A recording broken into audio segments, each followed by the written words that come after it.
Good morning बच्चों। आज हम शुरू करेंगे प्रश्नावली 2.3। प्रश्नावली 2.3 का पहला प्रश्न है x³ + 3x² + 3x + 1 को निम्नलिखित से भाग देने पर शेष फल ज्ञात कीजिए। आपके पास जो बहुपद दे रखा है x³ + 3x² + 3x + 1, उसको हमने दूसरे बहुपद से भाग देना है, जैसे x + 1 से भाग देना है। तो देखिए हम किस प्रकार से भाग देते हैं। तो इसको हम हल करते हैं। x³ + 3x² + 3x + 1 को x + 1 से भाग देने पर, भाग देने का तरीका लगभग वही होता है जैसे हम अंकों का देते हैं। अब x + 1 से भाग देंगे इसमें, तो पहले हम कोशिश करेंगे, ये x है, x की घात है 1 और यहाँ पे x की घात है 3। तो x की घात 1 को 3 बनाने के लिए x की घात 2 से गुणा करना पड़ेगा। हम वही अंक ढूंढेंगे कि इसको कितने से गुणा करें कि ये वाला आ जाए। तो ये होगा x²। तो x² हम यहाँ पे लिखेंगे। तो x² को x से गुणा करेंगे तो x³ आ जाएगा। पर इसके साथ एक अंक और है, इसमें भी गुणा करना पड़ेगा। तो ये हो जाएगा +x²। अब आपको पता है कि भाग में हम हमेशा घटाते हैं। तो घटाने पे यहाँ आपके पास बहुपद वाला पार्ट आ रहा है, तो घटाने पे जो दूसरा हम बहुपद घटाते हैं तो उसके चिन्ह क्या हो जाते हैं, बदल जाते हैं। तो चिन्ह बदल जाएंगे तो ये माइनस हो जाएगा और ये भी माइनस हो जाएगा, प्लस का माइनस हो जाएगा। तो घटाएंगे तो इसमें से ये दोनों तो कैंसिल हो जाएंगे क्योंकि बराबर हैं, घटाएंगे तो कैंसिल। और इसमें से इसको घटाएंगे तो 3x² में से अगर हम x² को घटाते हैं तो 2x² बचता है। अब 2x² बचने के बाद हम ये सब लिखेंगे नीचे, 3x भी लिखेंगे और 1 भी लिखेंगे। अब फिर हमारे पास जो सबसे बड़ी घात है वो है x² और उसका गुणांक है 2।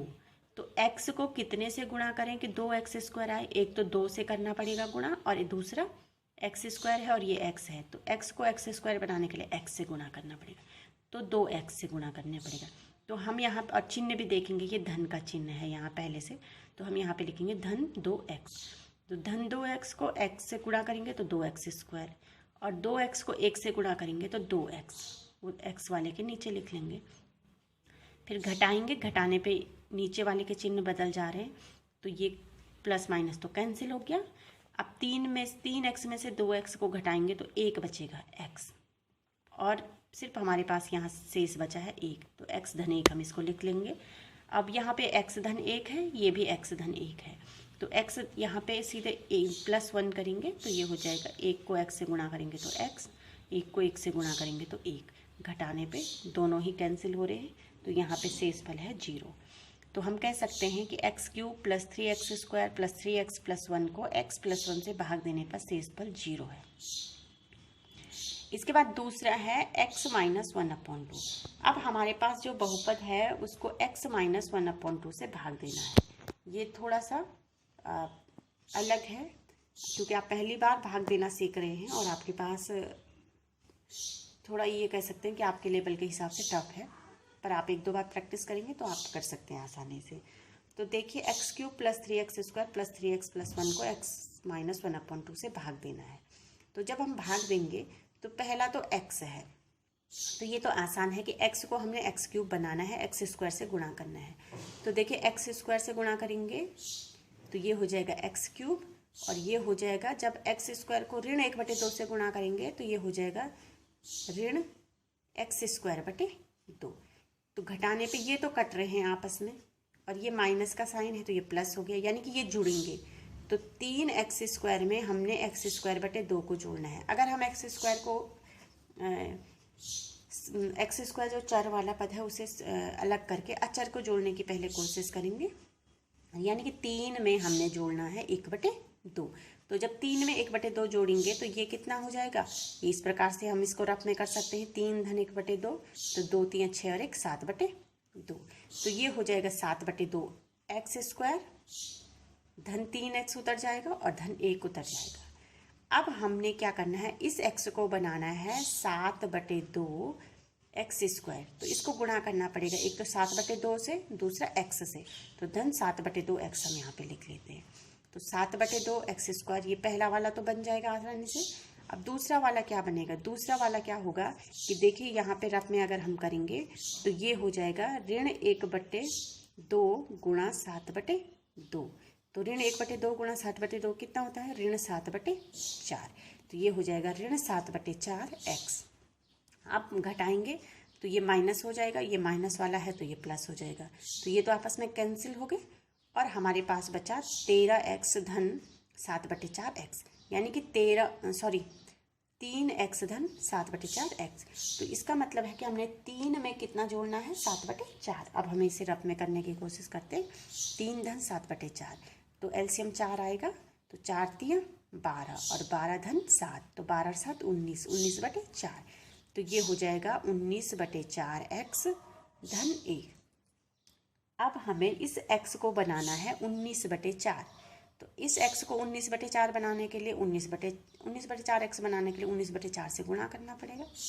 तो 19/4 से इस x को गुणा करेंगे तो ये हो जाएगा 19/4x, और 19/4 को ऋण 1/2 से गुणा करेंगे तो ये हो जाएगा 19/4 गुणा ऋण 1/2, तो ये हो जाएगा ऋण 19/8। ठीक है, अब ये ऋण 19/8 हो जाएगा तो हम इसको नीचे लिख सकते हैं ऋण 19/8। तो घटाने पे ये माइनस हो जाएगा, ये प्लस, ये तो कैंसिल हो जाएंगे आपस में। अब हमारे पास बचेगा 1 धन 19/8। तो 1 धन 19/8 को जब हम जोड़ेंगे तो ये हो जाएगा, एलसीएम 8 आएगा, तो 8 धन 19 और ये हो जाएगा 27/8। तो इस प्रकार से हमारे पास शेष आया है 27/8। तो हम कह सकते हैं कि x³ plus 3x² plus 3x plus 1 को x माइनस 1/2 से भाग देने पर शेष पर 27/8 है। इसी का तीसरा पार्ट किया है हमने। तीसरा पार्ट सिंपल है, x³ plus 3x² plus 3x plus 1 को x से भाग देना है। x से भाग देंगे तो देखिए x को x³ बनाना है तो x² से गुणा करना पड़ेगा, तो x² से गुणा कर देते हैं, x³ बन गया, ये कट गया। अब हमारे पास बचा 3x² प्लस 3x प्लस 1। अब इस x को 3x² बनाना है, इसका मतलब है 3x से गुणा करना पड़ेगा, तो प्लस 3x, तो ये हो जाएगा 3x²। फिर घटाएंगे तो ये कैंसिल हो जाएगा। अब बचा 3x प्लस 1। अब इस x को 3x बनाना है तो 3 × x, 3x, तो 3x से 3x कैंसिल, अब ये हो गया 1। तो x को 1 तो हम बना नहीं सकते किसी से भी गुणा करके, तो इसलिए 1 क्या हो जाएगा, शेष हो जाएगा। तो ये हो जाएगा x³ plus 3x² plus 3x plus 1 को x से भाग देने पर शेष फल 1 है। इसी में मैंने चौथा पार्ट भी किया है। चौथा पार्ट भी इसी प्रकार का है जैसे दूसरा पार्ट है, आपको समझना पड़ेगा। चौथे पार्ट में x प्लस पाई से हमने भाग देना है इसी बहुपद को, x³ plus 3x² plus 3x plus 1 को। ठीक है, तो जब हम भाग देते हैं इसमें तो x प्लस पाई को, तो सिर्फ x पे हम पहले ध्यान देते हैं। तो x से x को कितने से गुणा करें कि x³ बन जाए x² से, तो ये हो जाएगा x² को x से गुणा करेंगे तो x³ और ये हो जाएगा पाई x²। दोनों धन के हैं तो घटाने पे इससे ये कैंसिल हो जाएगा और ये हो जाएगा 3x² minus pi x²।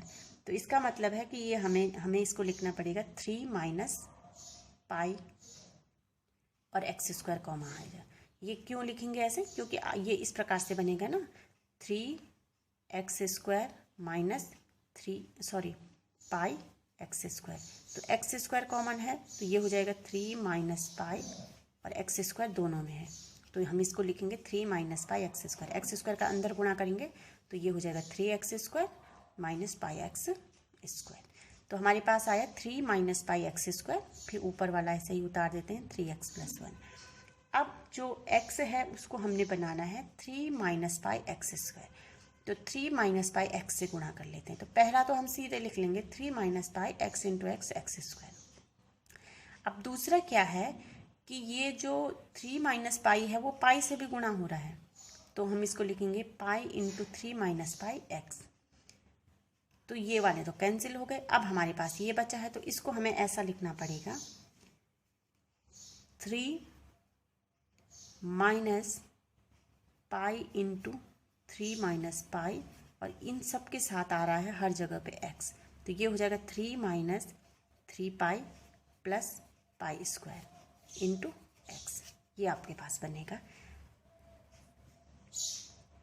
3 minus 3 pi plus plus पाई² इंटू एक्स। एक्स मैंने पहले ही बाहर ले लिया क्योंकि दोनों में x है तो बाहर ले लेते हैं, और एक हमारे पास है 1 प्लस 1।